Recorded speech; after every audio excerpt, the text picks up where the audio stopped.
এটা কি মাছ আছিল দাদা? পাঙ্কাস। আমের হচ্ছে বাগান নাকি?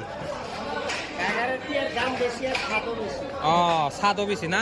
এটা কি তেল? বাবা সেই তেল একদম সেই সুন্দর। আর এটা কি কয় কেজি ওজনের আছিল? 8 কেজি। ও বঢ়িয়া না যাই ভালো হবো। আনার ই 100 পোয়া। এটা কোন জায়গার মাছ? বড় বড় কই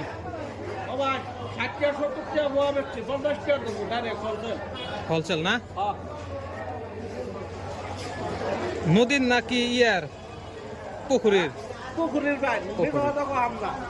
নদীর নিয়ে আইতেন ভালো।